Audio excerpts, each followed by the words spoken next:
ప్రకాశం జిల్లా టంగుటూరు మండలంలో పర్యటించిన ఏపీ మంత్రి డోలా శ్రీ బాల వీరాంజనేయ స్వామి లబ్ధిదారులకు ఎన్టీఆర్ భరోసా పింఛన్లు పంపిణీ చేశారు.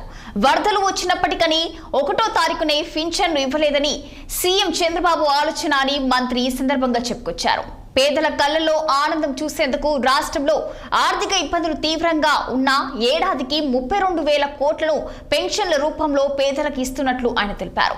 రాష్ట్ర అభివృద్ధి ప్రజా సంక్షేమానికి చంద్రబాబు అహర్నిశలు శ్రమిస్తున్నారని పేర్కొన్నారు మంత్రి డోలా శ్రీ బాల వీరాంజనేయ స్వామి.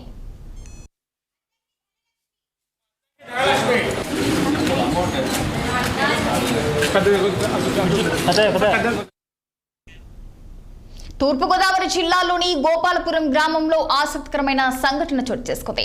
100 సంవత్సరాల నాటి విఘ్నేశ్వర ఆలయం పునర్నిర్మాణం కోసం తొలగిస్తున్న సమయంలో అనుకోకుండా మరో విగ్రహం వెలుగులోకి వచ్చింది. ఆ విగ్రహాన్ని పండితులు గ్రామస్తులు పరిశీలించి 900 ఏళ్ల కిందట విగ్రహంగా గుర్తించారు. ఆ విగ్రహం రుక్మిణి సమేత గోపాలస్వామి విగ్రహమని, ఇది ప్రత్యేకమైన రాయితో తయారు చేయడంతో విగ్రహాన్ని నీటితో కడగగానే ఆకుపచ్చ రంగుకు మారిపోతుందని పండితులు చెప్పారు. ఇలాంటి అతి అరుదైన రాయి దక్షిణ భారతదేశంలో కొన్ని మాత్రమే ఉన్నాయని వారు పేర్కొన్నారు.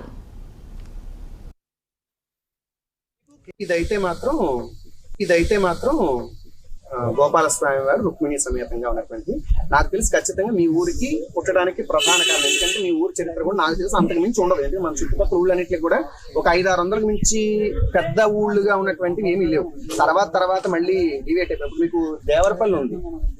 ఇప్పుడు మీకు ఇక్కడ అమ్మవారి ఆలయం మీకు హైవే దగ్గరలో ఇప్పుడు కడుతూ ఉండడానికి ప్రయత్నం చేస్తున్నారు, చూసే ఉంటారు. అది పూర్వం అసలు గ్రామ దేవత ఆవిడ. అంటే సుమారుగా ఒక 6-7 గ్రామాలకు ఆవిడే గ్రామ దేవత.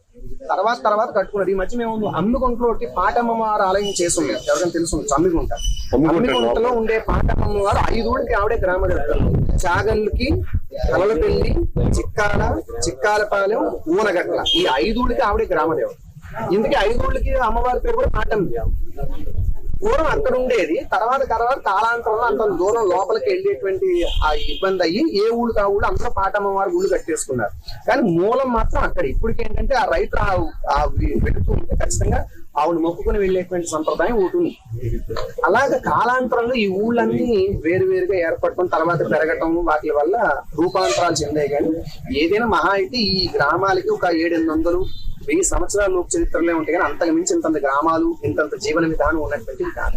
ఇదైతే మాత్రం గోపాలస్వామి వారు రుక్మిణి సమేతంగా ఉన్నటువంటి, నాకు తెలిసి ఖచ్చితంగా మీ ఊరికి పుట్టడానికి ప్రధాన కారణం. ఎందుకంటే మీ ఊరి చరిత్ర కూడా నాకు తెలిసి అంతకు మించి ఉండదు. ఎందుకంటే మన చుట్టుపక్కల ఊళ్ళన్నింటికి కూడా ఒక 500-600 మించి పెద్ద ఊళ్ళు